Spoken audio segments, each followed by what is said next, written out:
Okay, call to order then. And roll call. We have four supervisors present this evening. One supervisor is absent, Mr. Moore. Let the folks know that before the meeting this evening, we held an executive session concerning litigation and personnel. I would ask the members of the board to please stand for the pledge of allegiance. I pledge allegiance to the flag of the United States of America and to the republic which stands one nation under God, indivisible, with liberty and justice for all. Okay, thank you.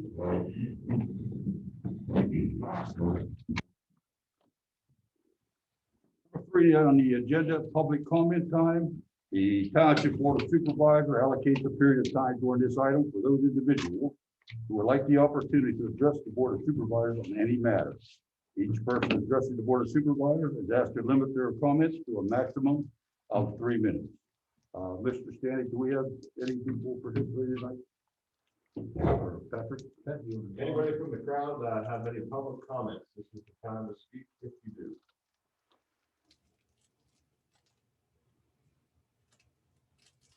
Hearing none. Okay, thank you. Item number 4, meeting minutes. Look for a motion to approve the meeting minutes for the Board of Supervisors reorganization meeting on January 4th, 2021. Mr. Chairman, I'll make that motion. Thank you, Mr. Burkett. I need a second. Second. Thank you, Mr. Murphy. Any discussion? All those in favor say aye. Aye. Aye. Opposed? Motion carried 4-0. Financial business, number 5. Approval of payroll for the periods November 29th through December 12th, 2020, December 13th through December 26th, 2020, and December 27th through January 9th, 2020, and bills for the periods December 16th, 2020 to January 22nd, 2021. Need a motion to approve. Mr. Chairman, I'll make that motion. Thank you, Mr. Murphy. I need a second, please. I'll second it. Thank you, Mr. Lukatich. Further discussion? All those in favor of the motion, please indicate by saying aye. Aye. Opposed? Motion carried 4-0. Number 6, announcements. Mr. Stanek, are there any announcements this evening? Oh, I think we have if we didn't catch it on the agenda, we do have a zoning hearing board meeting scheduled for February 8th. And looking forward to meeting again with our Community Park Master Plan Steering Committee, which I'll have an update shortly. Okay, that's it. Thank you. Okay, number 7, the township reports and presentations. The municipal Southport storm sewer system, that's MS4 report. The Board of Supervisors allocates a period of time during this item for comments regarding the topic of stormwater. Each person addressing the Board of Supervisors is asked to limit their comments to a maximum of 3 minutes. Mr. Stanek, Mr. O'Connor, you have anybody who would like to talk on stormwater? Would anyone like to speak on the MS4 report or public comment period? Hearing none. Okay, thank you very much. Our next item is the township manager report. Mr. Stanek. Sure, a couple things. We've been working with the Planning Commission recently over the last couple of months. After receiving direction from the Board of Supervisors concerning our request to evaluate the zoning for the Pancake neighborhood, the Planning Commission on December 3rd recommended the rezoning of 10 lots, which is approximately 14.5 acres, from a C2 general commercial to an R4 medium density residential zoning designation, as well as the rezoning of 1 parcel. It's the site of Nichols Bakery and the Sam Cohn and Sons building, from an R3 residential to a C2 commercial district, to an entirely C2 district. So there is around the Nichols Bakery and the building to its right, they are on the same property and they are under different zoning districts. So as part of this recommendation, the Planning Commission is saying, well, let's just zone it all commercial instead of having a split zoning district on 1 parcel. That makes sense. So a public hearing for the Board of Supervisors will be scheduled for February 23rd. Okay. We also have in front of us the Burkett Manor Development Rezoning and Master Plan. So on January 7th, the Planning Commission recommended approval of the zoning change from commercial to residential R4 and the proposed master plan for the proposed Burkett Manor PRD. And that's the property or the parcel, 55-acre parcel at Burkett Lane and Route 19. And it had several conditions. One such condition is the applicant indicate how Burkett Lane will be brought up to the township standards in anticipation of being adopted as a public street. 2, the buffer yard shall be amended to reflect the township code requirements. 3, the 75-foot setback shall be measured from the southern right-of-way of Burkett Lane. And 4, the applicant will review emergency access with the township's fire chief. All 4 have been addressed in one manner or another. A public hearing will, to consider the change in the zoning, which is the first step in this, is scheduled for the February 23rd board meeting, which will also include the consideration of the master plan. Okay, thank you. An update on our CARES Act funding, the federal funding that was given to the counties to distribute to municipalities. After the first of the year, the township received roughly $303,000 in CARES Act funding as a grant reimbursement for expenses associated with the COVID-19 pandemic. This represents approximately 90% of the township's total eligible amount. That's a great return. The county commissioners will be present on February 8th at the municipal building for a check presentation. That time will be 1 o'clock, not 1:30, but 1 o'clock. An update on our Manifold Road Stream Bank Restoration Project. MS4 engineer Sarah Boyce and myself, we presented a request for funding for the Stream Bank Restoration Project in the amount of $150,000 to the LSA committee last week. The committee, I heard good news late Friday night. The committee will be recommending our project for approval to the County Board of Commissioners, and we look forward to hearing from the county board on that. That is typically a very good sign. Very good. And then our community park master plan update. So the steering committee with the CP master plan, they met over Zoom on January 19th. They reviewed the results of the community survey and questionnaire. They discussed dates and locations and advertising for an upcoming public engagement meeting. And they discussed opportunities and constraints with the site. So we got a little into the details about elevation, topography, what works, what doesn't in certain locations. And we reviewed key person interviews, which are key stakeholders that are not part of the committee, but are residents that will be reaching out individually to go ahead and interview to see what they would like to see in the park and things like that. So it's another engagement tool that the consultant will be using. And they also established a regular meeting schedule for the 3rd Tuesday of each month. So, Thank you, Mr. Danny. Okay, now we'll next move to the Secretary Treasurer's report. sure. Secretary Treasurer's report presented for the board's acceptance. We have in here a letter. You may have realized that with the acceptance of John Street as a public street in December, we now work and get the deed of dedication and everything in. It was sent to the county clerk house, county clerk of court's office. Was on file for 30 days as required by state law. They've indicated that there's been no response in opposition to this. And so now we filed with PennDOT to create another road on our liquid fuels eligibility. So, also, there's a letter in here indicating that East Washington Borough no longer wants to participate in the glass recycling program. So we're following the contract, what the contract had in there, certainly many of the days before to cancel. And then we'll go ahead and just administer that accordingly. Are they planning on getting their own dumpster? Or? They've indicated that, I think they've indicated sort of not as convenient as they once thought it would be. And they're looking for solutions for their own.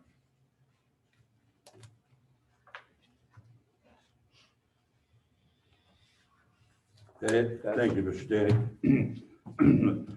Township Solicitor report? No report. Okay, thank you. Township Engineer, is he on Zoom tonight? He is. Kevin, does he have anything? Yes. Kevin? Good evening. should have a copy of our monthly consulting engineer report. The only item to touch on is just the continued work of Patrick, the we- kitchen we bathroom. don't understand. Kevin, could you pause real quick? Your connection's kind of slow. Hold up, Kevin. Hold up. You can't hear me? He I don't know if he- It's a little bit delayed. Kevin, your connection's a little laggy right now. Okay, Could you give it another shot? Start over. Can you just start from the top? sure. Is that any better? No. No, Okay. Randy. The only item that I have to discuss is just the community park kitchen and bathroom project. I can call Patrick's cell phone real quick. Patrick, do you have your cell phone? I do. I'll go ahead and give you a call. I'm calling you. Oh, okay. All right. Kevin, I muted you on Zoom. If you want to take it away for our board. A little unconventional, but we'll take care of it. The only item to really discuss is the community park kitchen and bathroom project. And we're continuing to work on that with J5 Construction. There have been some COVID delays, we've been bringing to your attention. And they have an invoice tonight. It's not their final invoice, but they have an invoice for $14,393 for your potential review and approval. Is that it? Is that it? Thanks, Kevin. Okay, thanks, Kevin. I don't really hear me, right? I said thanks anyway. Okay, number 8, unfinished business. We move on from that. Nothing there, unfinished business. New business. Letter A, public hearing for the consideration of a conditional use application for a proposed vehicle repair garage for the property located at 390 Washington Road, former Route 19 Bowl, in the C2 General Commercial Zoning District. Mr. Stanton, before I turn this over to the solicitor and to the applicant, would you please give a brief description of what's going on here? Sure thing. In November, the township received a conditional use application for a proposed vehicle repair garage for the property at 390 Washington Road. This is the former Route 19 bowling alley. The property owner, 390 Washington Road Associates, is looking to expand the off-site vehicle repair services that are currently offered by Washington Honda, which is at 307 Washington. Please note, the applicant is not proposing any expansion of the building's existing footprint, with vehicle repair garage being classified as a conditional use within the C2 General Commercial Zoning District. The applicant must abide by the specific conditions outlined in the code. And they have addressed those conditions in the materials that they have presented. And I think Mr. Harshman available? They are. And just real quick, everybody, anyone that's going to speak, just because this is our first Zoom public hearing, take your time, and every time you do speak, please enunciate your name for our stenographer. Thank you. Okay, anything else? No, the planning commission had a recommendation to approve. Okay, I see also the township engineer and also approved by the township. Okay, Mr. Furman, we're gonna let you conduct this hearing and swear the people in and proceed. Chair, will you please swear in any participant who's going to testify tonight? Okay, would you testify, raise your right hand? Anybody here? Do you solemnly swear that the testimony you're about to give will be the truth, the whole truth, and nothing but the truth, so help you God? Oh, it's in the middle. Okay. All right, do we have a copy of the application? Yes.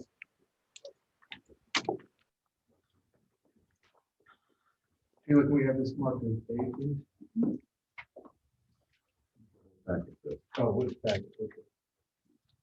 The whole thing? Yeah, that's all of the A. We have proof of publication for tonight's The meeting. whole package. Chris. Oh, it's in there. Okay, well, let me read the record book we have. This is exhibit A. We have a application for a conditional use.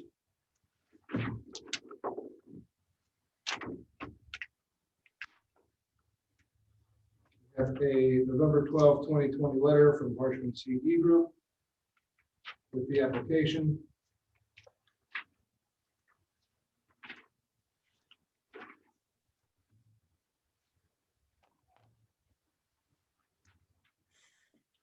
A review letter from KLH Engineers.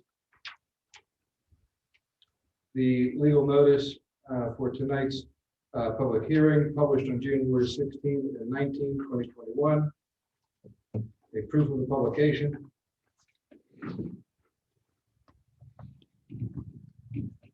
And a letter dated January 14, 2021, notice of public hearing to the owners within, what, 300 feet? Yes. Do we have a list of those owners? Yes. In the application. Oh, okay.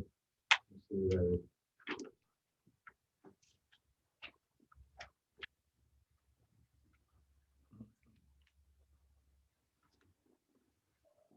I don't see the list of those owners. If we can get that and put that in the record. Should be in the application. That's in there. Oh, someplace in there.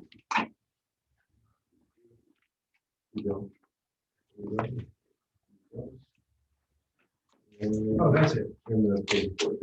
Okay, and there is a list of 1, 2, 3, 4, 5, 6, 7, 8, 9 property owners within 300 feet of the property.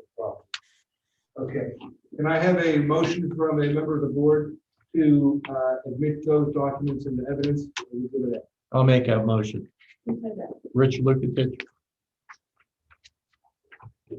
I'll second the motion. Bob Weber. Okay, we'll vote on that. Okay, all in favor of the motion, any further discussion? All in favor of the motion, please indicate by saying aye. Aye. Opposed? Motion carries 4-0. Okay, and with that being put on the record, I will then open this up to the applicant to present his application. And then the board will have an opportunity to question the applicant or his representative. And then the public will finally have opportunity to comment after that. At that time, if there are no more exhibits to be added to the record, I'll ask for a motion to close the record. And then we can have a vote on the application, or the board can deliberate and we can do findings and back conclusions at your point. And with that, I'm going to hand it over to the applicant. Good evening, members of the board. Can everyone hear me okay? Yes. Yes. This is James Harshman speaking. I'm the engineer on behalf of the applicant. Submitted what you see before you as a conditional use application to allow for the renovations of the existing, what used to be the Route 19 bowling site as a vehicle collision service center. Much of the application materials have been described already by Patrick and your solicitor. I'll go through briefly with you what we're proposing to do. Zoning requires that a vehicle repair facility receive conditional use approval in this district. We've submitted materials based on the applicant's information illustrating compliance with ordinance section 245-63B1S, which identifies items A through H specifically as conditions that must be met in order for us to receive this approval. I'm not going to read through all those comments unless you'd like me to right now. I believe we've done some back and forth already with the township manager and the engineer confirming that they have all been met with the existing facility as it is. If you're familiar with the bowling facility, it's sat dormant for some time. It's a really nice piece of property, good location. The applicant proposes to utilize the building as is with, of course, major interior renovations to accommodate the work that will need to happen inside. But to clarify, the building footprint will remain as is. The parking lot, stormwater lighting, utilities, everything already services this building. So there's no site changes proposed at this time. We do understand that a building permit will be required for the building renovation process. And I believe there's an architect working on that as we speak. But for the time being, our application is to allow for the use approval for this property be used as a collision service center, or what your ordinance calls a vehicle repair facility. We have representatives of the applicant on the meeting here with us as well. Mr. Gary Flannery is here representing the operations, as well as Ed Marasic on the call. So any specific operational questions, they may chime in on those. And let's see if there's anything else I can think of to point out. It's really a pretty straightforward application. I believe I do have a site plan that I can try to bring up on the screen if I'm allowed to share Let me go ahead and do screen or not. Give me 1 second. Take it away. Okay, let's see if this works. All right, can everybody see the site plan there?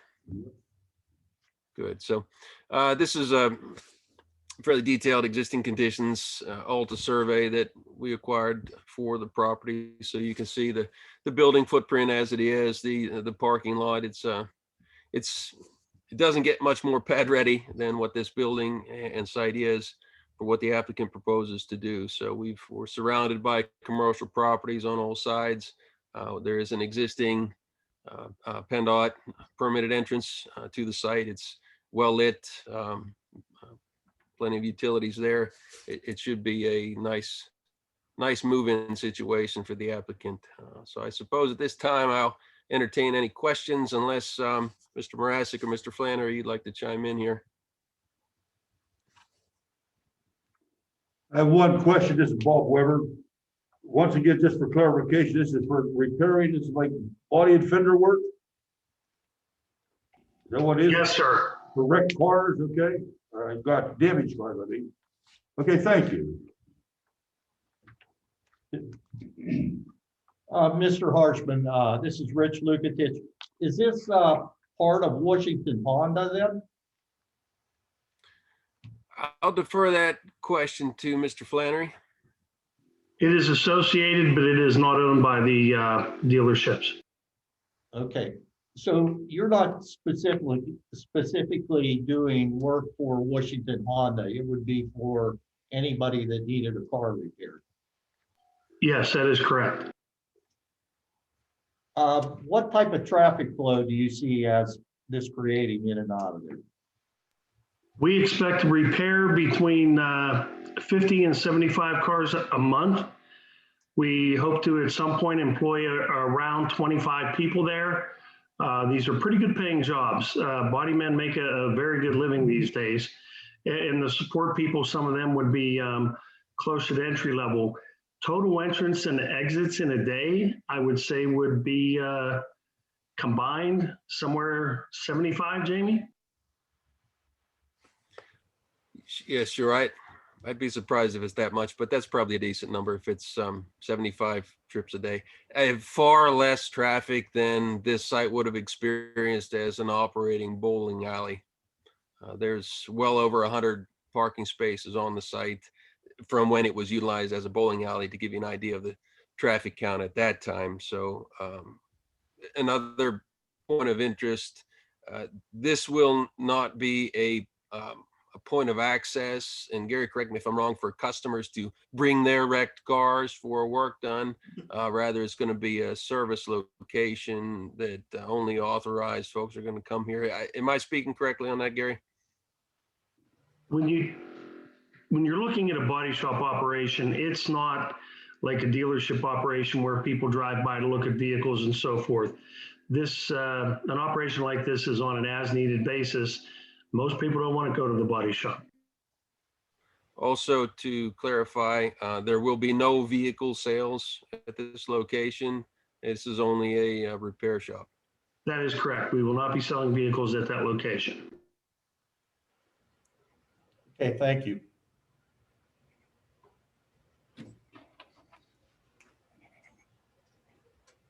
Okay, are there any further questions from the board? Are there any comments from the audience?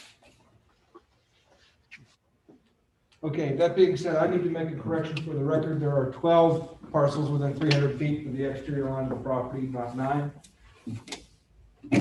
Are there any other documents or exhibits that the applicant would like to put on the record?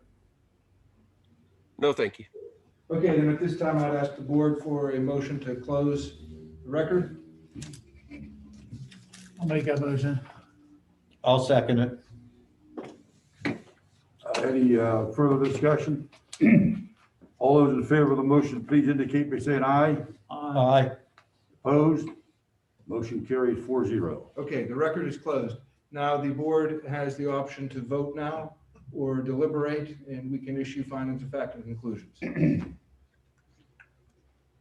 Are there any motions from the board members whether to vote on this issue this tonight? Anybody want to make a motion? If I'll you're a make a good, motion to approve it. Okay, thank you, Mr. Murphy. We have a second. I'll second it, Paul. Thank you, Mr. Lukatich. Any further discussion on the motion? All those in favor of the motion, please indicate by saying aye. Aye. Opposed? Motion carries 4-0. okay, now let's have a motion to close the hearing. Close the record. All right, I'll make that motion to close the hearing. I'll second that. Okay, any further discussion? All those in favor of closing the hearing, please indicate by saying aye. Aye. Aye. Opposed? Motion carries 4-0. Thank you. And Thank you very much. Oh, thank you guys up there. Appreciate it. Thank you, gentlemen. Yeah, thank you for your time. Okay. Thanks. Okay, now we'll move on to our letter B, our second public hearing for this evening, with the consideration of an ordinance establish a comprehensive traffic schedule that includes, but is not limited to, all roadway regulations and regulatory signage. For example, speed limits, one-way streets, yield streets, on-street parking, no on-street parking, etc., and providing for penalties thereof. Before I turn it over to the solicitor, Mr. Stanek, would you give a brief description of what we're moving towards today? Sure. So presented for the board's consideration tonight is an ordinance amending the municipal code relating to just stop streets and speed limits. The other regulatory signage will come in time in the next couple of months as we clarify those things and gather that data. So the board may recall that having reviewed the code in response to the petition in Strabane Manor for a stop sign at Moccasin and Flint last fall, it was evident that the township does not have a traffic schedule outlined in the code, and the current language is in need of some improvement. As a result, staff has taken this time to compile data regarding the township's existing stop streets and speed limits, which is outlined in the attached proposed ordinance. Again, everything that's in existence now, nothing is changing.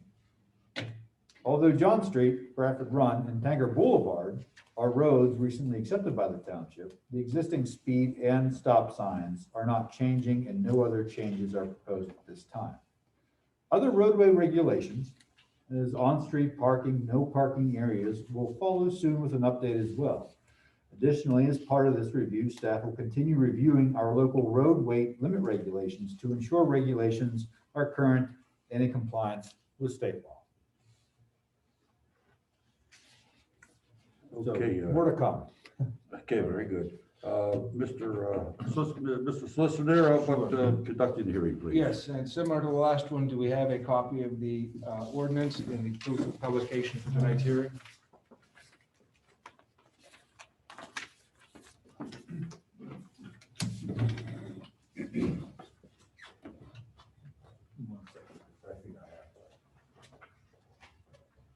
You say wait, Brandon?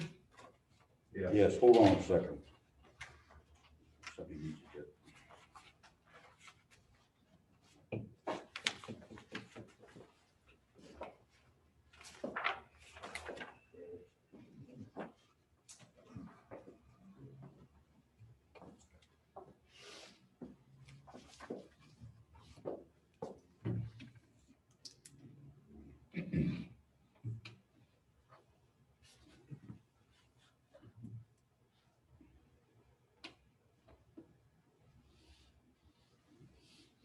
Must be able to get the proof of publication, I guess. Yes.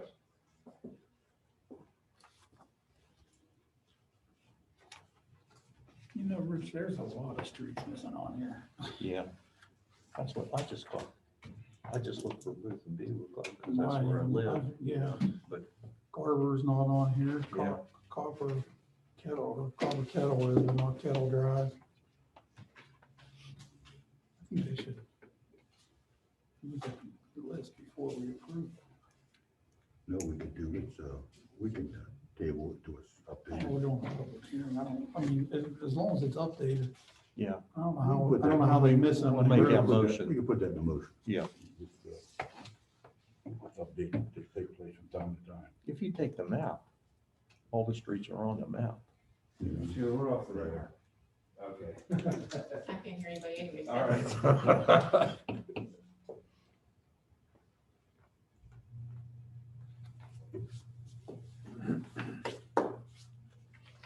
If he's having trouble getting that, we can leave the record open until he gets it.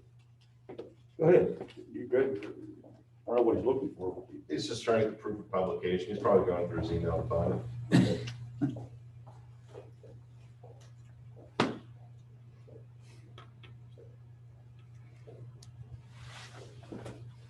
No, it's either the one that goes off of Zedek or up the hills and dead end. Goes up along, what the heck is that road? I don't think it's on here. Not that it matters, but Brandon said to continue without him. He's looking for it. You know what? Okay. Did you? All right. We have to see get that Chris house back, up that's there? all. Like I walked out back onto the power line. I was like, man, that's a huge house. Jane told me that guy that lives up there, he's partially blind. And he'll just be mowing out there in circles.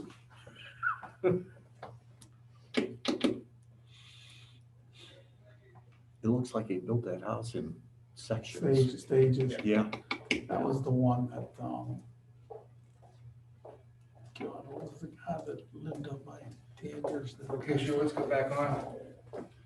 He was building. that And one. I've been, Tiny store guy, he knocked all the walls down. Oh, Mark as okay. Exhibit A is the request to the supervisors to consider this ordinance, and a copy of the proposed ordinance will be submitted as Exhibit A. Can I have a motion to have this admitted to the record, please? So moved. I'll second that. Any further discussion? All those in favor of the motion, please indicate by saying aye. Aye. Opposed?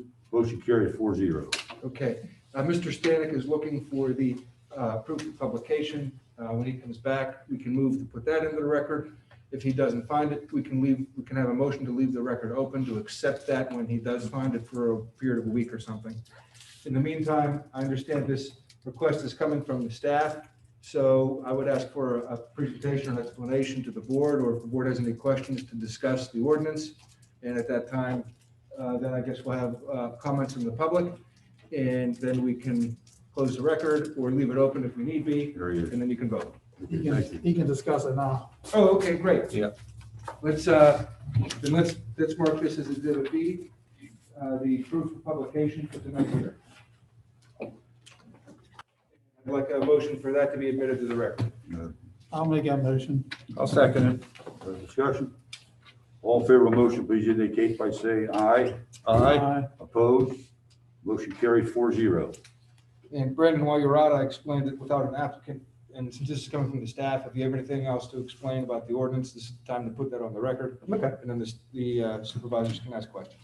I do want to make note that Beagle Club and Booth, We'll have, Beagle. Brandon, there's some other. there's a lot more, Brandon. Yeah. We need to take a look at that. We'll just make a motion that gets addressed. I'm sorry. I can't hear what you guys are saying. There are some streets missing on this proposal that we're going to have to amend this to include all the streets in the township. So, Is that legal, Mr. Solicitor? Can we do Yeah. that? Okay. there were a couple streets that were left off that we have to include. Yep. We'll do that. yeah, we found some others. Okay, we'll verify that because not all the streets had something to it, which was. You mean they don't have speed limit signs on them, so you did not include them? Right, because there's no regulatory speed on them, but they're not very long streets. They're pretty much an entrance into a cul-de-sac. Is there any other questions? Go ahead. Yeah, No, I Barber's- mean, Garber's not on there either. It's a long Yeah. road, and Booth is certainly a long Okay. road. Myers is a Yeah. long road. Kettle Drive, short road. But those are some of the ones that I picked up. Okay. So I just think we need to take a look and make sure Yes. that we have them all. Because I don't know how fast I can ride my horse on that road. Track you, well. After the public. I was waving to the little girl in the video. Oh, okay.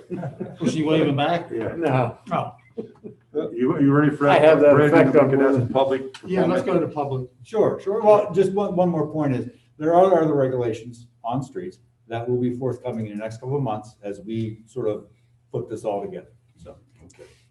Okay, and with that, are there any comments from the public? Or questions?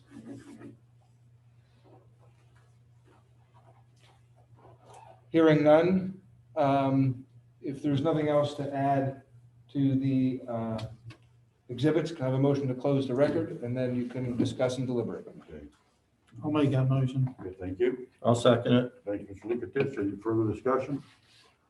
All in favor of the motion, please indicate by saying aye. Aye. Opposed? Motion carries 4-0. Okay, at this point here, I'd like to bring the attention of everybody. If we choose to approve this, let's word the motion in the way that we allow for a periodic update of this thing.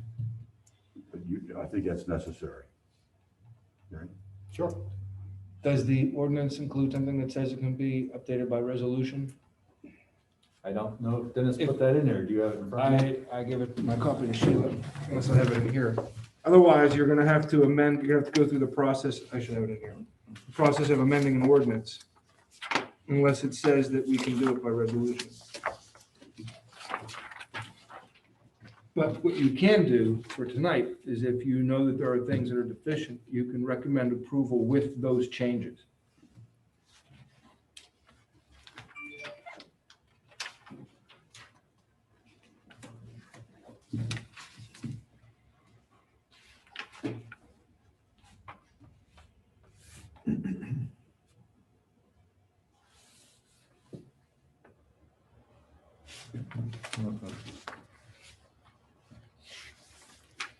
Counselor, I don't know how you amend the municipal code by a resolution. You don't amend a municipal code, you can, Right, so this is going to be in the municipal code. This is our traffic schedule as law in the township as part of our municipal. yeah, and that's not in here anyway either. No, you can have ordinances updated certain things by resolutions, for instance, if you want to change. Well, But I it doesn't matter. would defer to colleague Solicitor Makel there if he Yeah, it's put not that in in there or not. It's not in. Okay. So if you guys have things to add to it, you can make a motion to approve it with those additions now. And then if there are any additions later, it's gonna have to be an amendment. You have to do an amendment process. So you could. Yeah, there's nothing else to add to that. That's what it is. In other words, to approve the letter B, to approve the motion of establishing a comprehensive traffic schedule as listed there with changes, with known changes. Is that what you put on there? With known Well, changes. what is it that you want to have changed? You're some Certain missing streets streets. left off. Yeah, there's certain. There are a couple streets we need to verify. So why don't we have a motion that asks for approval of the ordinance with the change, with the addition of all missing streets to the satisfaction of who's going to be the one that decides we have all the streets? It'll be the township engineer, township manager, Brandon, that's fine. township manager. Okay, so I would recommend the motion be approval of the adoption of the ordinance upon changes being made to include all of the streets that are missing to the satisfaction of the township supervisor, manager. Very good, thank you. Let's have a motion on that. I'll make that motion. Okay, Thank Second. you, Brad. second. Any further discussion? All those in favor of that particular motion, please indicate by saying aye. Aye. Opposed? Motion carried 4-0. Okay, very good. Thank you. You're very welcome. Letter C, pre-application meeting with Sandy Hill Development regarding the proposed Quarry Estates planned residential development located at the intersection of Quarry and Lakeview Roads. Okay, Mr. Stake, Would you please give a brief description of that so we can, Sure. then we can invite the applicant to speak to it? So in attendance tonight, Mr. Greg Hyman of Sandy Hill Development will be in attendance to present some plans and thoughts to the board regarding their pre-application materials that are seeking to continue the pre-application discussion with the Board of Supervisors for the development of a parcel along Lakeview Drive and Quarry Road. That parcel is approximately 136 acres for a planned residential development.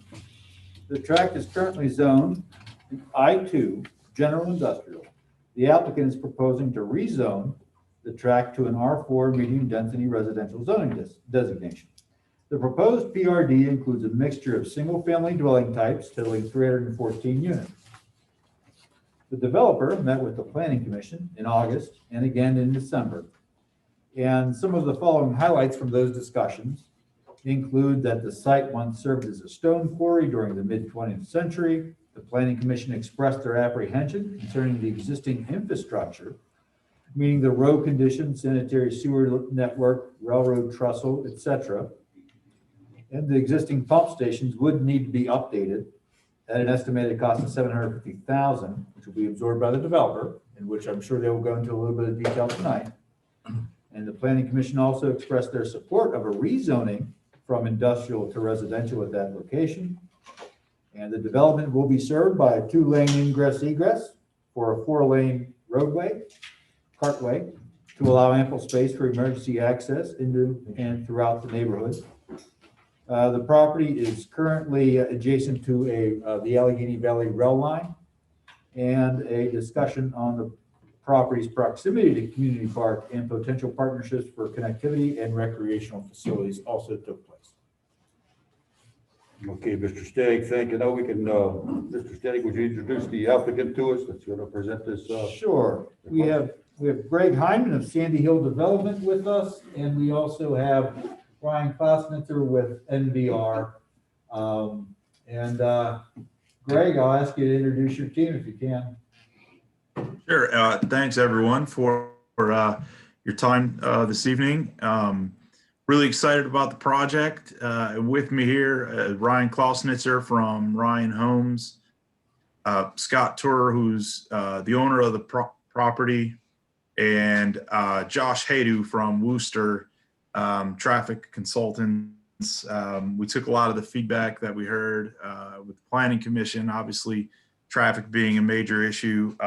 Josh has not had a chance to do a formal traffic study, but has done some kind of desktop general traffic information that he can help provide and give some context to some of the considerations that were raised. And Josh can speak to that here in a few.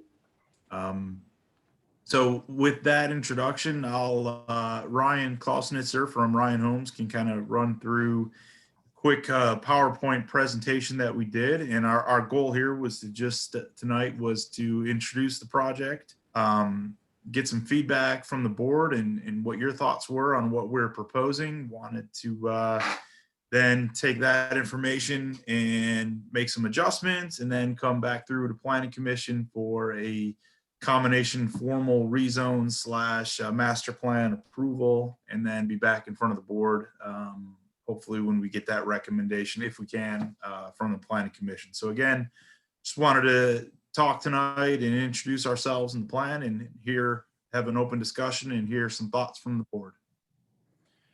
Good evening, So with that, Ryan Klosnitzer with NVR Ryan Homes. Wanted to can everybody see? Can you see this my screen? Yes. Okay, great. So as Greg mentioned, we were in front of the Planning Commission. You can see the site here, owned by Mr. Tur's group, Snuffy Investments.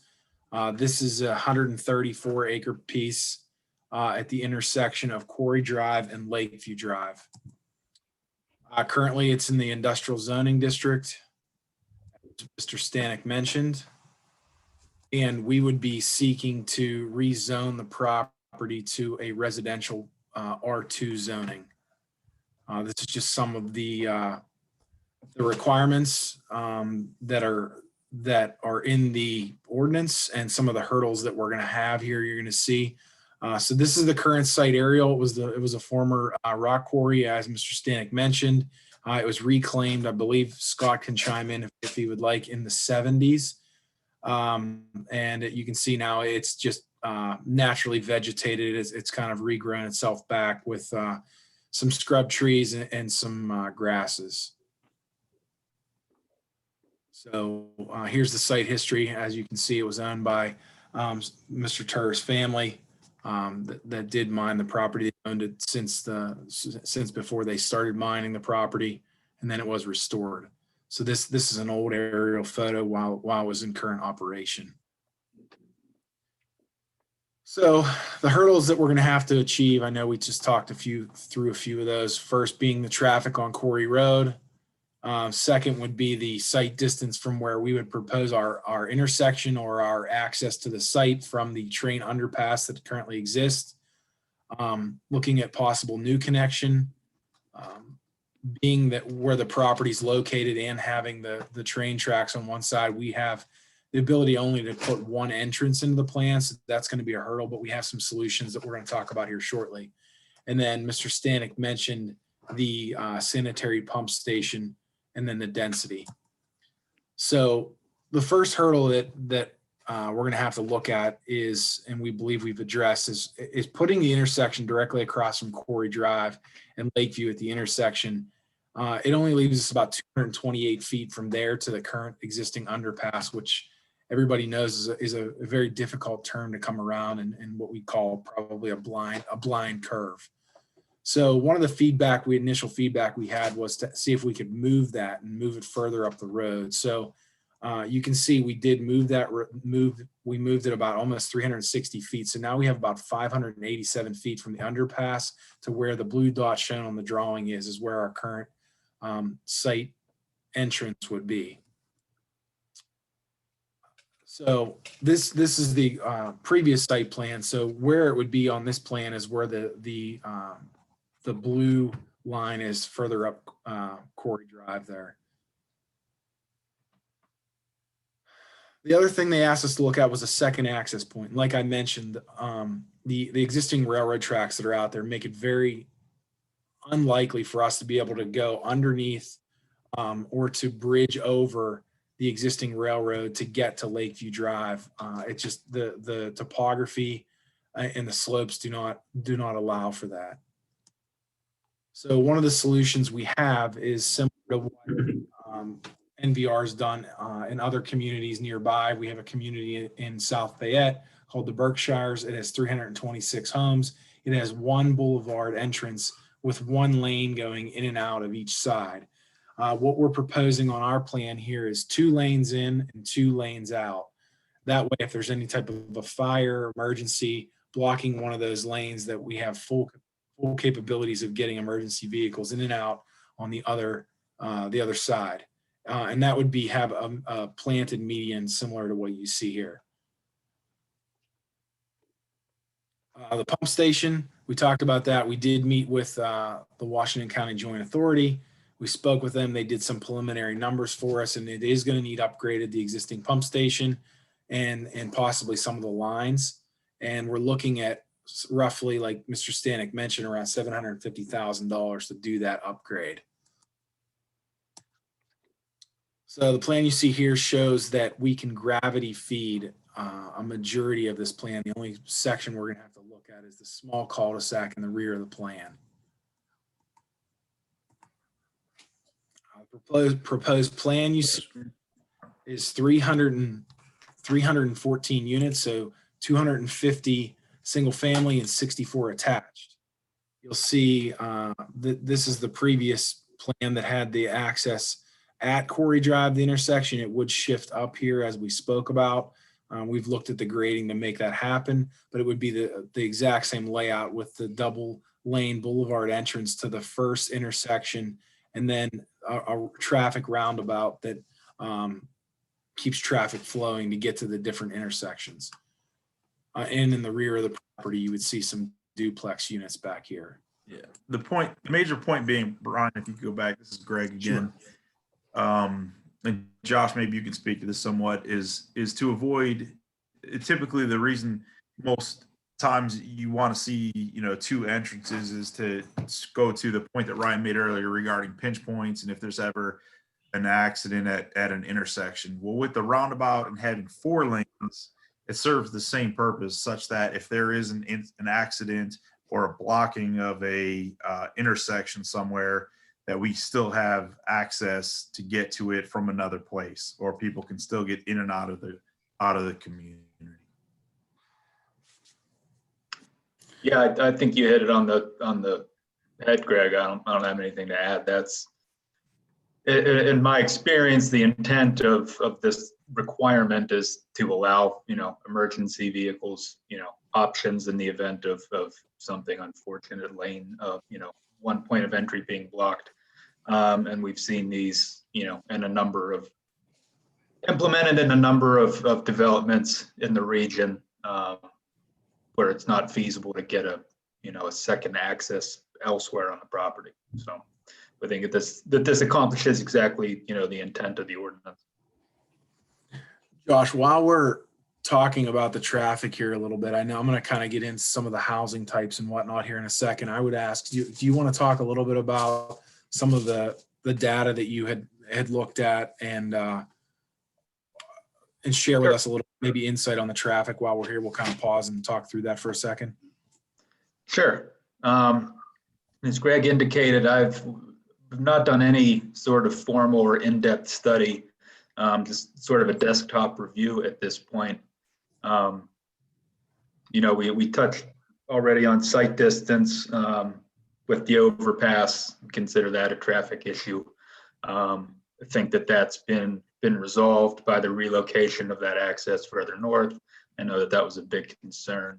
In terms of traffic flow, we haven't collected any data at this time, but there is data that's provided to us from PennDOT.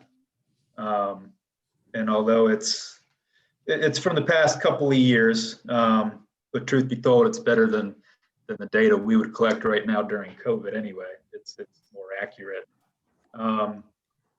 The volumes on the surrounding roads here are not very high.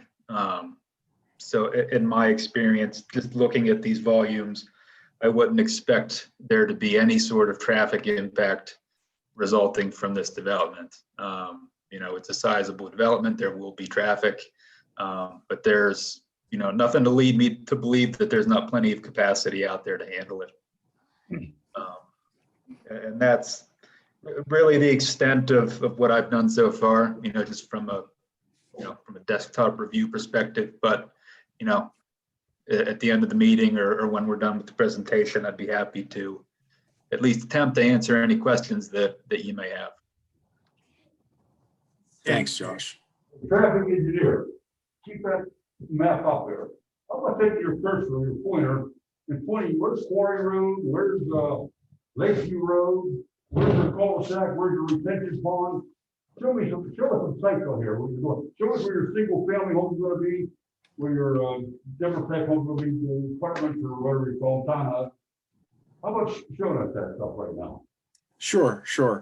So here's Lakeview Drive coming down to teeing in here with Quarry Drive. Right. Here. The underpass would be over here.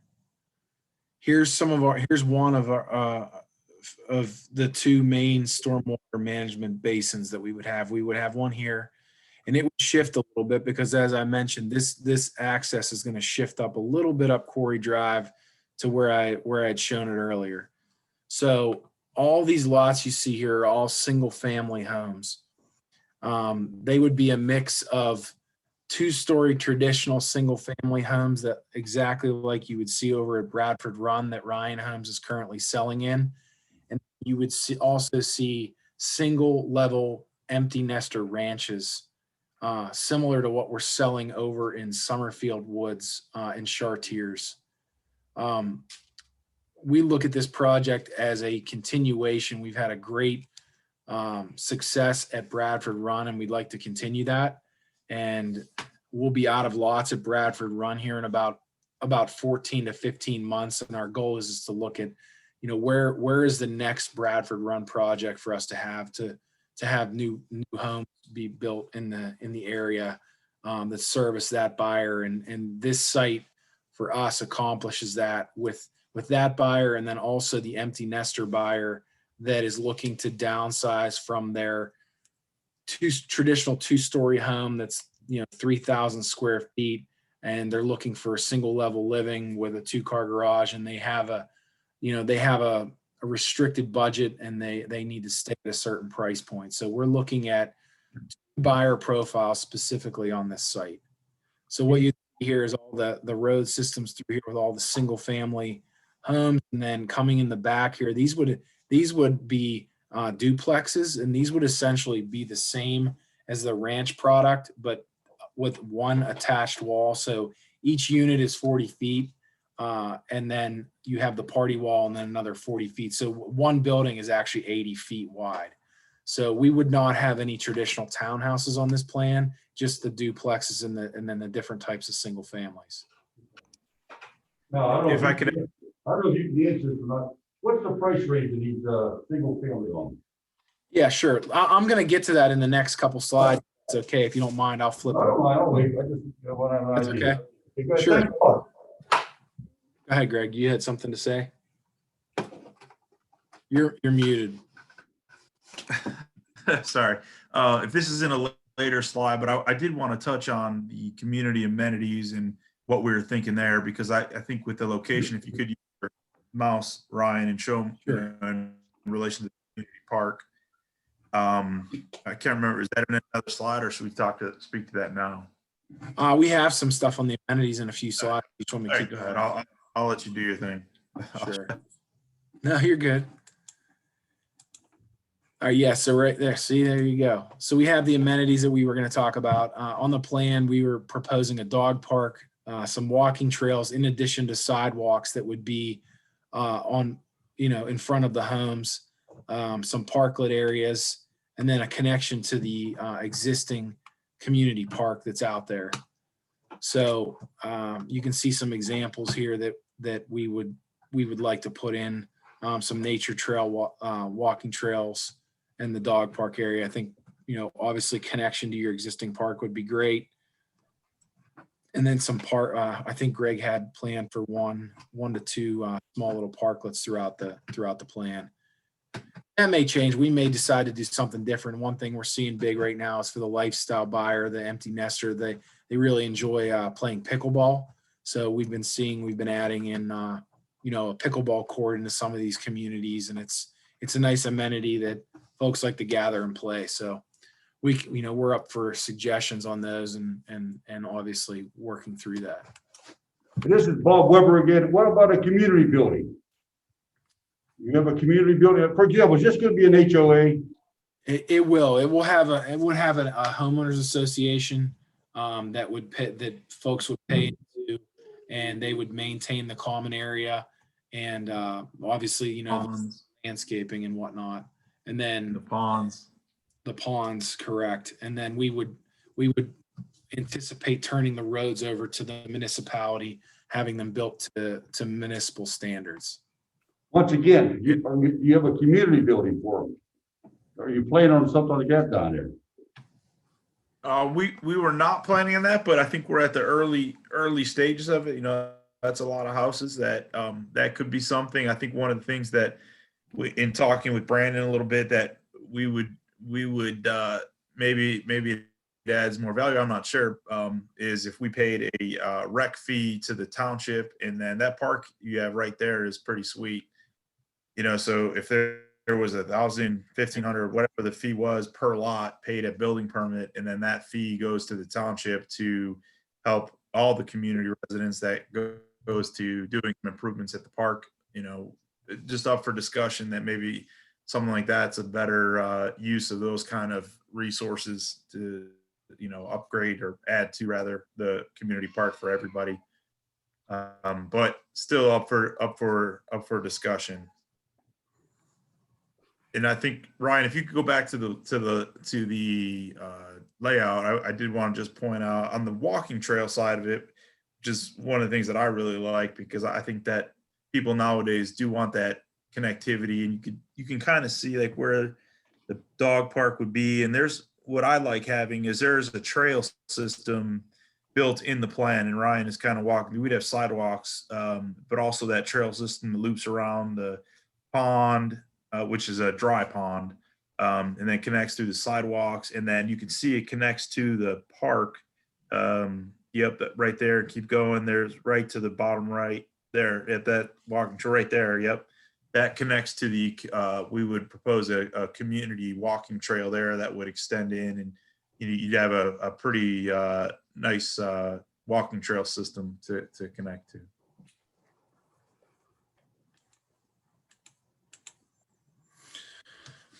So looking at the local housing market in South Strabane, you have a income range out there of around 75 to 150,000, and we would plan to capture 50% of the buyers out there. So the average house you're seeing out there in that market is 37 years old. There's approximately 165 houses sold in 2019, and the average price of 177. So in 2019, we averaged 36 sales at Bradford Run. Current average price of $290,000 was our average price there. And then at Summerfield Woods, we averaged 35 homes. So just looking at that, it projects us to be around 70 homes per year that we would anticipate selling in the proposed plan with the two different products. And we would be at an average base price of the $320,000. So like I had mentioned earlier, at Summerfield Woods, we have an empty nester product that's the move down buyer. And then we also have at Bradford, we have the Simply Ryan. It's the first time home buyer. It's price sensitive buyer at that location. So with those two products, it's going to allow us to hit that buyer profile that are the two largest buyer profiles that we're seeing out there right now. It's the millennials and the baby boomers that are the 55 and over that are looking for new homes. So one of the things we wanted to look at was the benefit that this plan is going to have as far as tax revenue to the municipality and to the school district. And one of the questions we were asked was, what is the tax? What is the tax burden on the school district? So we kind of broke it down here to show what it would be. So the taxes on a $300,000 house is around $4,200, which is allocated to the school district. In Trinity School District, a student in 2017, 2018, it cost $10,000 to educate a student. 96% of the NVR lifestyle buyers have no children residing with them. So over half of that plan is going to have no children with them. And then 60% of the Simply Ryan home buyers, based on data that we've collected from our buyers on that home product, have no children. So with that, we're looking at approximately 123 children that would be school age. So looking at that, what it would do to the school district, it would actually be a surplus of money that we would be adding to the school district budget by at least $100,000. This just shows you kind of what the household income trend has been looking like, and it is going up, but you can see it's kind of in that 63, the median average. It looks like, South Strabane is a little bit above that, but, we're looking at our market research. We want to be in that $300,000 range and hit this bucket. And like I mentioned earlier, this is the bucket that we're seeing a lot of the empty nester folks in, and then also the millennial buyers as well. Here's your national average rent, showing you around $1,400. And we're going to be close to that, a little above that. So we're hoping that we can capture those first-time home buyers that are looking to get into homes, just like we're doing at Bradford Run right now. So we talked about the amenities, and then I just wanted to show you a couple quick elevations of the homes. These are the ranches that we would propose there. If you'd like, I would suggest, putting into your Google Summerfield Woods by Ryan Homes. It's over in Chartiers, probably a 10-minute drive from South Strabane. And you can see these units. You could go into the models and walk through. We actually have 3 models that are open there to look at. So they range from 1,200 to 1,750 square feet. And like I said, they're in that 310 to 325 price range. And then the Simply Ryan product, like you see at Bradford Run, 1,400 to 2,200 square feet, in the same price point. And I guess at that point, we would open it up for any questions or comments. I wanted to add one quick thing, just on the traffic. I know some of the concerns were the use of Quarry Drive and down by the railroad tracks, especially during construction activities. But one of the things, since we're controlling the site as the developer and also Ryan as the builder, is to ensure that our construction trucks and any heavy duty trucks, and Josh can speak to this a little bit too, that we've done this in the past, will be forced to come down Quarry, so they won't go under the underpass. So we can eliminate that as an option for those trucks. And like Josh was saying, there's 300 proposed, 315. So obviously there will be increased traffic, but from the capability of those roads to handle it, no one's going to sit here and say there's not going to be more traffic with 300 houses. Of course there is, but I think the part that Josh and his team at Worcester study is, can the road systems as built support the increased traffic? And I think, Josh, you can speak to your initial findings, understanding that you haven't done a formal traffic study yet, but just kind of initial findings, it looks like they would. And obviously to get final approvals, we would, engage Josh and Worcester to do a formal counts and full-blown traffic study. Sure. Yeah, no, I mean, you've hit on the big things. I know construction traffic is always a question, from citizens. There'll be more traffic when the development is built than when the construction is occurring. I know it doesn't always seem that way, but Greg's absolutely right. The good thing about the construction traffic is, the builder is entirely in charge of that. And when you have a good builder and they're giving, proper directives and following up with their contractors, they have a lot of success, controlling that. So they're in control of which way they go, and we've not known this builder to not do that. They've done a good job on all the projects we worked with them in the past. But like I said, just all we have at this point are daily traffic volumes on some of these roads. I would estimate that the level of service on these roads is all level of service A. It's like a report card that goes A to F. And I would be surprised if anything, even with the development in place, drops to anything below, maybe a worst case of B.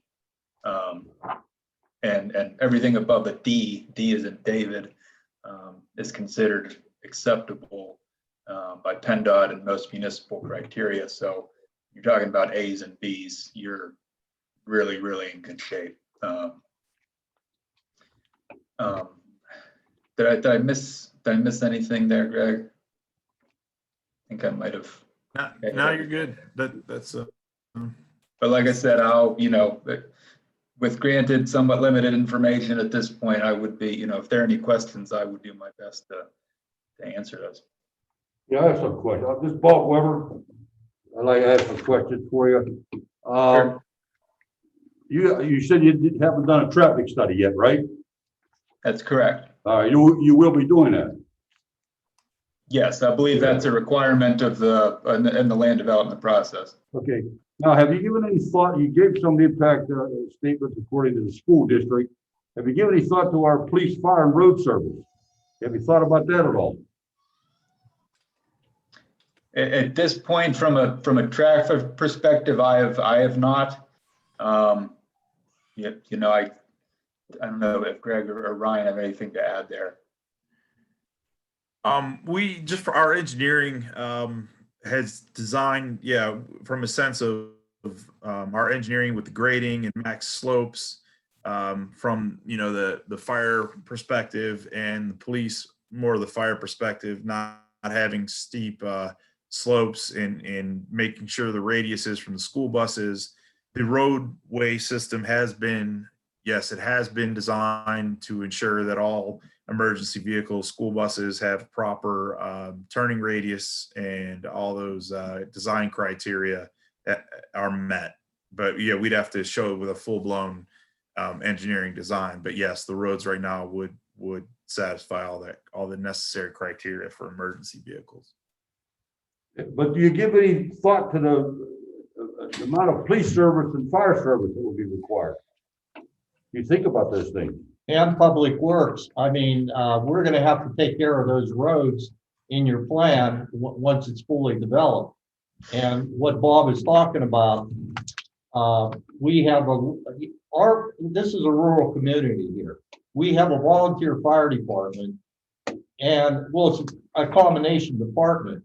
If the bigger the build out, the more firemen we need, the more police officers we need. Where's that money coming from?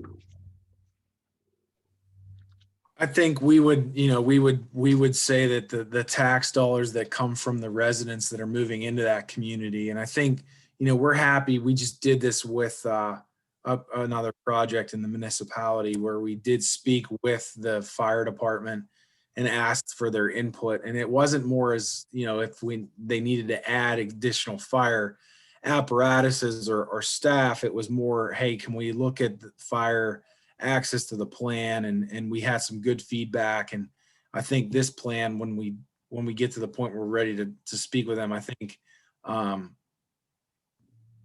we can have those discussions with them.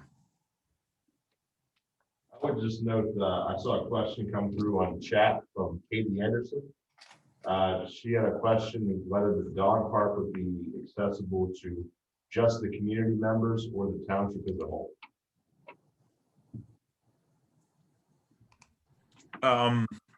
Yeah, I'd be open to having that be a community. I think one of the things Brandon, Patrick, and I spoke about is, again, we're just spitballing ideas, is that we could donate a portion of the property, including the dog park, to the Parks and Recreation Department of the township, such that the dog park would be a community,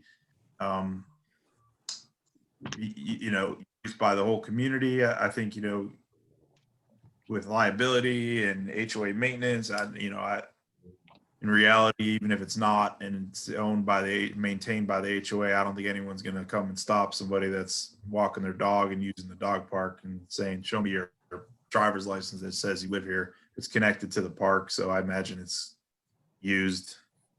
Well, Greg, we've seen it. I'm sure we'll have to get the right legal mechanism in there, but we've seen that happen. Oh, really? Yes. Wow, that's crazy. But yeah, so hey, for discussion. I think everything is on the table as far as I'm concerned. What do you guys think of Quarry Road? I mean, that's a pretty rural country lane, and for this type of development to move in on there, I could see it's going to have to be substantially widened and a lot of work to be done there. That's Josh Hato here from Worcester. One of the requirements of the traffic study is to, evaluate, see if the surrounding roadways are, in conformance with your municipal criteria. I can't speak at this point as to whether or not they are, any of those roads are in full compliance. But that is something that we'll be, dig into that a little deeper when we do the study. Any other public, Patrick? Any other comments from those in attendance? No. Nope.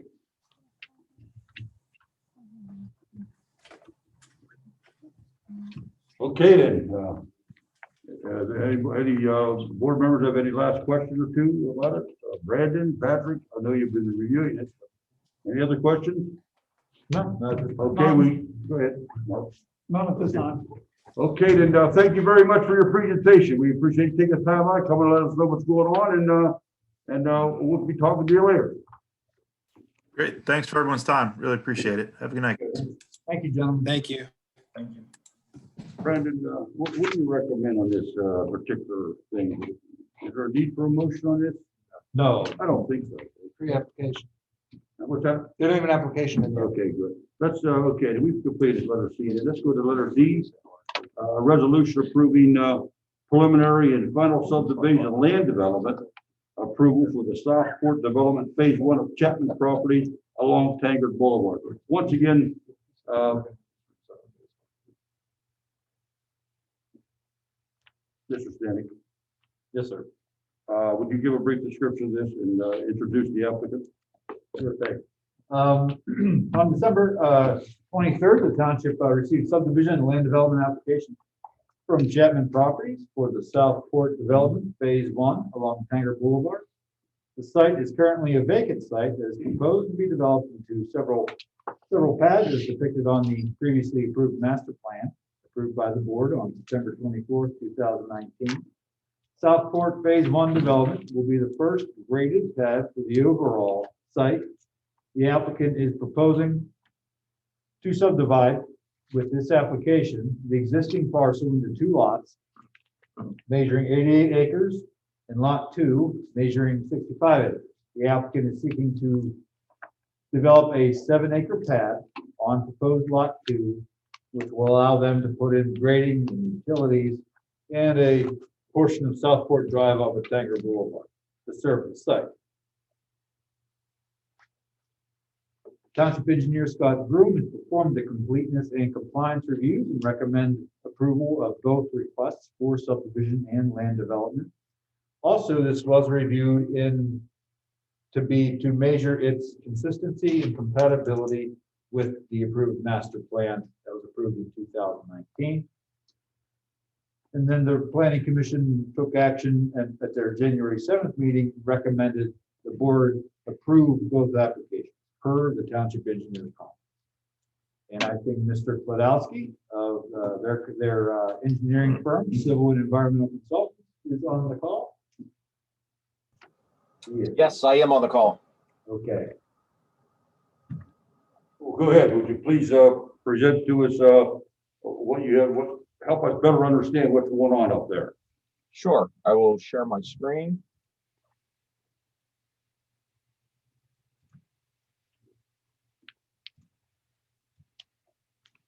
Can you see the screen okay? Yes, yes. Okay, so this is the 7-acre pad.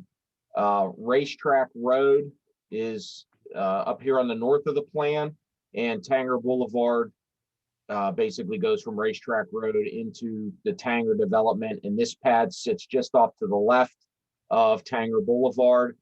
Tanger Boulevard is an existing township road that has a flat area here that provides access to the hotel on the west side of Tanger Boulevard, and our driveway will come off of that at a plus intersection into this pad. The entrance road, the way it's designed is to township standards in the event that that road needs to be extended through the pad to additional pads further back in the development whenever those come online. The overall property is about 154 acres, and as Patrick identified, that it's actually being divided into two separate lots. Lot 1 being the one that this one is on is a C3 regional commercial, about 88 acres. And the other half is on the other side of the stream, which is zoned R5, a high density residential mixed use. The 7-acre pad will consist of about 19 acres of disturbance. Is everybody still there? Yes. Okay. We're still with you. Yeah, I lost something on my screen. I thought maybe it disconnected again. There are no buildings proposed in this development. The idea is to grade the pad to try to generate some interest in development. One of the hardest things for people to visualize is, how big of a pad can we get, on a piece of virgin property. So the idea is to get this pad graded, and if somebody wants a larger pad, then we would come back for additional approval, or if they want a smaller pad, then they can just use a portion of this one. The pad would be graded and seeded. We are proposing some stormwater inlets along the low side of the pad into the stormwater detention basin. It also doubles as an infiltration basin. We've provided an access road down to the pond to allow maintenance to the facility. There are some existing sanitary lines that drop down to a pump station down here along Tanger Boulevard and Racetrack Road.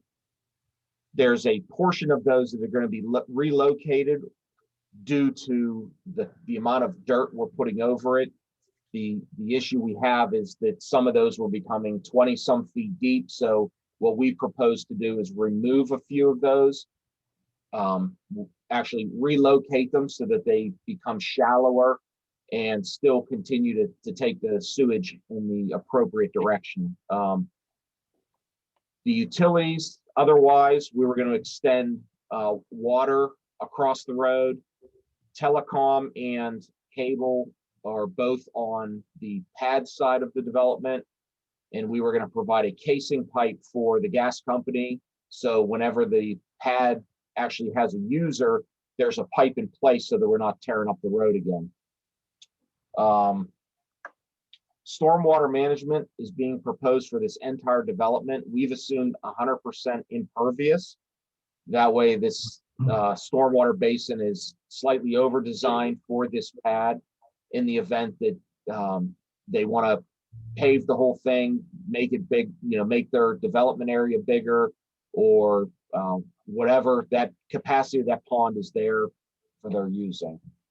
All of these, as I said earlier, all of these storm pipes are put in to capture the water from the pad. We are putting a top of slope berm to sort of protect this new fill slope from any water coming in. The entire pad it'll be graded, it'll be topped with topsoil, seeded, mulched, and then left for future development.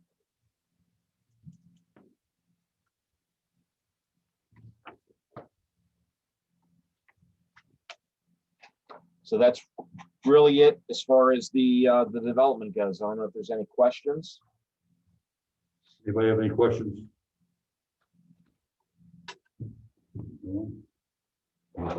Yeah. Okay, no further questions. Anything else you want to add before we let you go? No, that's all I have. Okay, Kevin, you up there?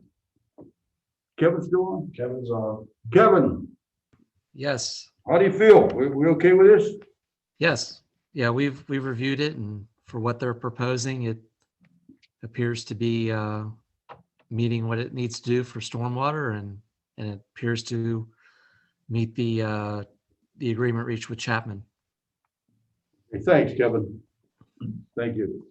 Okay, members, resolution, letter D, approving, need a motion, resolution approving preliminary and final subdivision and land development approval for the Southport development, phase 1 of Chapman properties along Tanger Boulevard. I'd like to have a motion to on that particular. Mr. Chairman, I'll make a motion to approve the resolution. Thank you, Mr. McNish. I need a second, please. I'll second it. Thank you, Mr. Murphy. Have a second. Any further discussion on this issue? All those in favor of the motion, please indicate by saying aye. Aye. Opposed? Motion carries 4-0.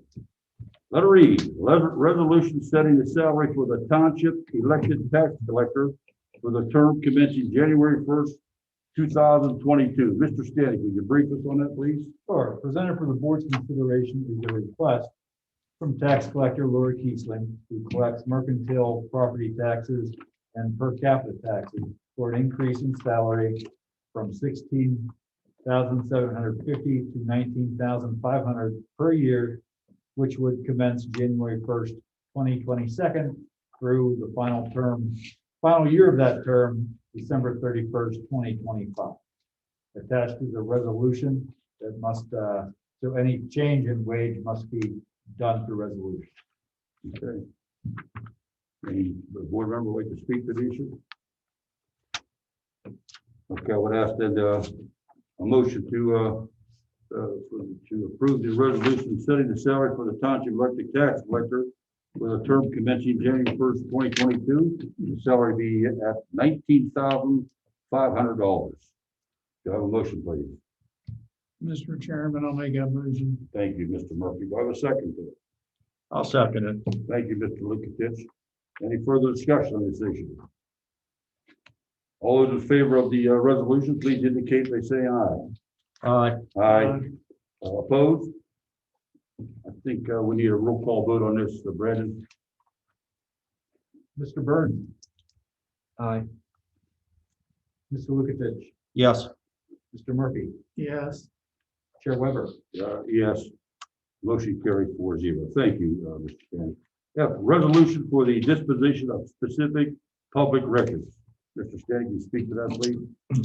Sure. So we've been, we're still active in our disposition of some records and sort of taking care of our filing system and organization. So what this is there is several records here that we're proposing to get rid of, and I've attached a couple copies of the policy that sort of outlines and references those records, but specifically, we're looking at payroll for 2012 and 13 for all departments, accounts payable 2012 and 2013 for general and liquid fuels funds, the Washington County Joint Municipal Purchasing bids and other information for winter and summer materials from 1996 to 2015, and what they had called state piggyback contracts from 1993 to 2015. Thank you, Mr. Stanley. Need a motion to approve the resolution for disposition of specific public records. I'll make that motion. Thank you, Mr. Lukatich. I need a second, please. Second. Thank you, Mr. Murphy. Any further discussion on the resolution? All those in favor of the resolution, please indicate by saying aye. Aye. Opposed? Motion carried 4-0. G, motion to accepting the highest bid of Mr. Herman Barber in the amount of $2,900 for the sale of a 2006 Ford Explorer. So on January 7th, staff listed a 2006 Ford Explorer for sale on Municipal. An advertisement listing the time and date of the bid is placed in the January 9th edition of the EOR as required by the code. The comparable trade-in value was estimated at approximately $2,000. On January 22nd, after a period of 15 days, Mr. Barber submitted the winning bid in the amount of $2,900. Mr. Barber will have 10 days to submit payment and remove the vehicle from township property. Need a motion, please. I'll make that motion. Thank you, Mr. Murphy. Second, please. I'll second it. Thank you, Mr. Lukatich. Any further discussion on the motion? All those in favor of the motion, please indicate by saying aye. Aye. Opposed? Motion carried 4-0. And just, I was going to say, as a reminder for the board, the $2,900 that we received for that goes into our capital improvement. Okay, good. Thanks for pointing that out. Okay, letter H, resolution amending the police department policy and procedures manual by adopting comprehensive updates to the maternity and critical incidents involving police procedure. We usually give a brief overview of that, Mr. Stanley. Sure. We have chief token attendants. What we're looking at here is the continued update of our police department policy, our policy and procedures manual.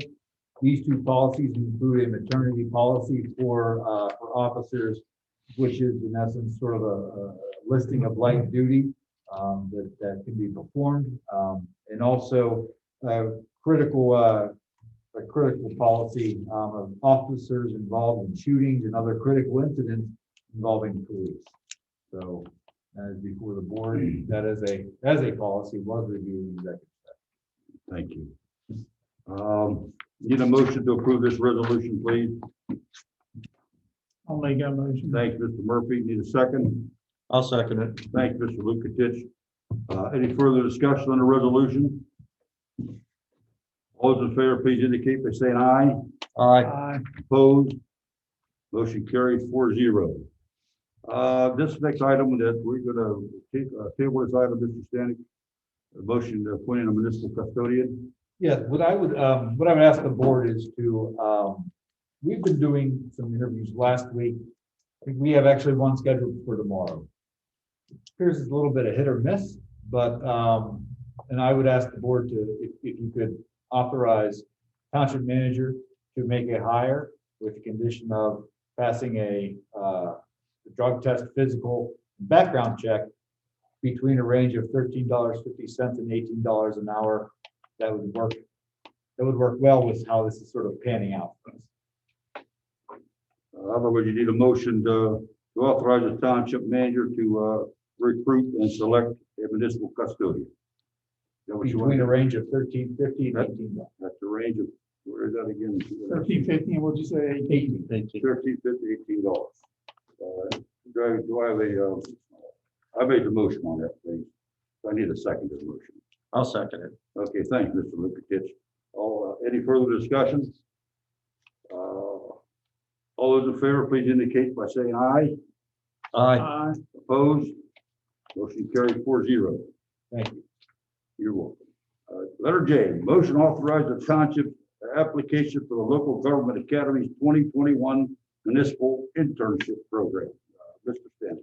Sure. Each year, the LGA, which is an independent nonprofit organization, promotes excellence in local government, administers a municipal intern program that allows municipalities to employ an intern for a 12-week internship. 50% of that cost is paid by the local government academy. The township is again seeking to apply to serve as a host municipality for 2021. This has been expressed as a goal by the Township Board of Supervisors. The township's application was sent around an intern developing and promoting a community-wide survey to evaluate services and programs that the township provides. Please note the selection criteria has changed for this cycle with two specific paths, one for public administration and the other is blight mitigation. And those are what the LGA is identifying as priorities this year. So staff is confident the aforementioned project will qualify for the provided guidelines for public administration, as in developing community engagement strategies such as social media campaigns or the engagement strategy that can coincide with doing a community-wide survey. The application deadline is February 15th, and we hope to hear back before the end of it. Would you put an additional statement or two indicating that we've already done this process this year and the type of performance we had from that candidate? Oh, sure. Good. Yeah, so Rena Rugleski served as our intern this past summer, and she did an extraordinary job, and even so much so that she came back over the last month or so to help us out and put some finishing touches on her project. Of course, she focused on building a binder and sort of evaluating what community programming would be, good for the township to look into for the coming years. And that was sort of an alteration of what we started as. We were going to develop sort of a community day, but obviously the COVID pandemic had other thoughts. So we shifted on the fly, and I think it was a very productive project. And hopefully we can submit a pretty competitive application and be considered for 2021. And looking forward to the opportunity to working with LGA again. It has a soft spot in my heart. I was an LGA intern at one point in time, and I think it's a great program, and that they produce some really great interns and candidates. Thank you, Mr. Connors. Okay, I need a motion to authorize the township's application for local government academy 2021 municipal internship program. I'll make that motion. Thank you, Mr. Lukasich. I need a second, please. Second. Thank you, Mr. Murphy. Any further discussion? All those in favor of the motion, please indicate by saying aye. Aye. Opposed? Motion carries 4-0. And the final item on tonight's agenda, a motion directed to public planning commission to evaluate Streeter Park. Fred, would you give us a briefing on that? What our point is there? So one of our plan initiatives for 2021, the board reviewed with me was to take a look at Streeter Park and sort of do an evaluation, engage the community, and see what's desired. And so, speaking with Chair Weber, he requested the board consider directing this to the planning commission to do the evaluation and to do possibly the community engagement. So we can filter out a process with the planning. Okay, thank you. I'll make the motion directed the planning commission to evaluate Strader Park. I need a second. I'll second it. Thank you, Mr. Lukasich. Any further discussion on it? Other than I would like to say, I went past it and the old playground stuff that was there is all gone. It's all newer playground equipment there now. Okay. All right. Thank you for that information. All those in favor of the motion, please indicate by saying aye. Aye. Opposed? Motion carried 4-0. Need a motion to adjourn. I'll make that motion. Second? Second. Okay, all in favor of adjourning, please indicate by saying aye. Aye. Opposed? Motion carried 4-0. Patrick. Thanks, everybody.